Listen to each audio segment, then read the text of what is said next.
Patients with chronic conditions often follow strict diets, take potent supplements, and undergo aggressive clinical protocols, only to see their symptoms remain or even worsen. The interventions are scientifically sound, but the application is out of order. To see why these treatments fail, we must look at the physiological baseline of a chronically ill patient. When the vascular and lymphatic systems are choked with dense, sluggish metabolic waste, nutrients cannot reach the cells, and therapies cannot penetrate the tissues. Biological recovery requires a non-negotiable sequence. To rebuild the structure, the pathways must be cleared first. The root cause of this systemic dysfunction starts at the mucosal level, in the form of chronic inflammation and accumulated metabolic waste. In Ayurveda, this toxic buildup is known as ama. This animation shows a cross-section of the gut lumen, revealing exactly how this dysfunction physically manifests. Notice the compromised, tight junctions in the intestinal lining. These gaps allow inflammatory cytokines, the red vector molecules, to leak directly into the bloodstream, triggering systemic immune responses. To reverse this, ancient Ayurvedic physicians developed a three-part clinical framework: SHAMAN, which means pacification, SHODHAN, which means purification, and RASAYAN, which means rejuvenation.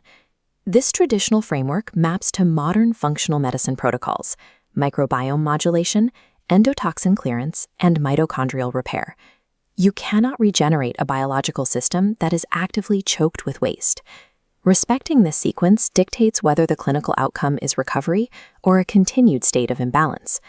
The entire process begins at the inflamed gut lining. Ayurveda identifies this exact anatomical location as the seat of Agni, the body's central digestive and metabolic fire. Before any deep tissue detoxification can occur, the active systemic inflammation radiating from the gut must be halted. This brings us to the first phase, SHAMAN. Functionally, SHAMAN is the targeted downregulation of mucosal inflammation and the stabilization of the gut microbiome. We achieve this through specific functional interventions. A primary tool is the introduction of short-chain fatty acids, like the butyrate found in medicated ghee, alongside specific adaptogenic herbs designed to soothe the digestive tract. Watch what happens in this cross-section when those molecules are introduced. As prebiotics and butyrate physically coat the mucosal barrier, the tight junctions seal shut. The leak stops, and the red cytokine vectors disappear from the bloodstream. With the barrier sealed, warming spices like cumin and black pepper are introduced to stimulate proper digestion, repairing the broader gut immune axis without triggering further inflammation. Halting the production of new metabolic waste is the necessary first step. Without securing this mucosal foundation, therapies leak from the gut or triggering new immune responses. Once the localized gut barrier is secure, the effects of SHAMAN cascade upward into the systemic autonomic nervous system. A successful SHAMAN phase forces the nervous system out of a high-stress, sympathetic fight-or-flight state and into a parasympathetic rest and digest state. Practitioners support this shift by aligning patient meals with natural circadian rhythms, eating the largest meal when digestion is strongest and resting when it slows down actively reduces circulating cortisol levels. But there is a critical clinical precaution here. SHAMAN is palliative. It stops the immediate damage, but it is not a complete cure for deep-seated chronic issues.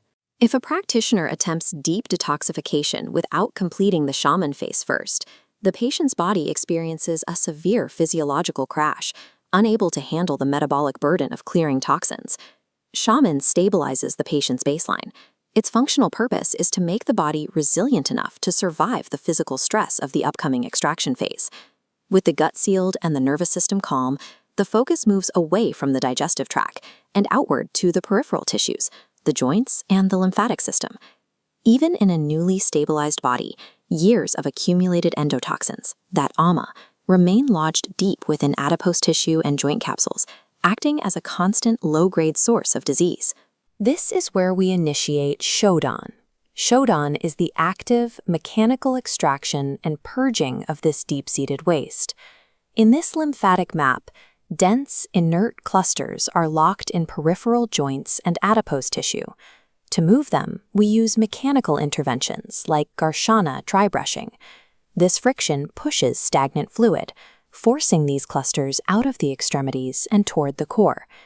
Deeper panchakarma oil massages and heat treatments mobilize stubborn toxins into the bloodstream.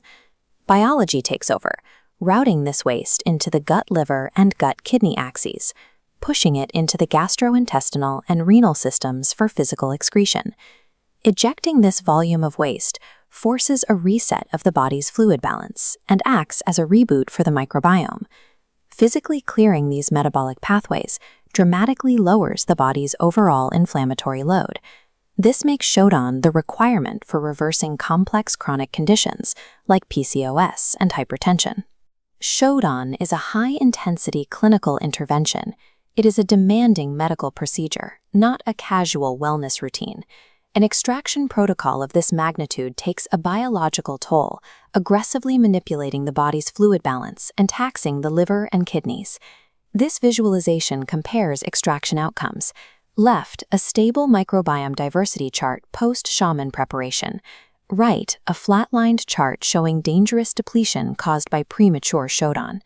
Performing SHODHAN on a patient who is already depleted, or attempting it without first securing the gut through SHAMAN, is dangerous. Premature purging strips the body of essential functional nutrients, dehydrates the tissues, and traumatizes the organs it is meant to heal. Extraction without prior stabilization does not heal the body. It damages the gut immune axis and prolongs the disease state. Once the extraction is safely completed, we move past the extracellular matrix, traveling directly into the interior of a single human cell. The post-SHODHAN patient is in a specific biological state. The pathways are clear, nutrient absorption is efficient, and the tissues are primed for deep nourishment.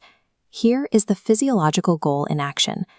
Inside the cell, the mitochondrion dynamically repairs its outer membrane, simultaneously consuming and clearing out internal cellular debris.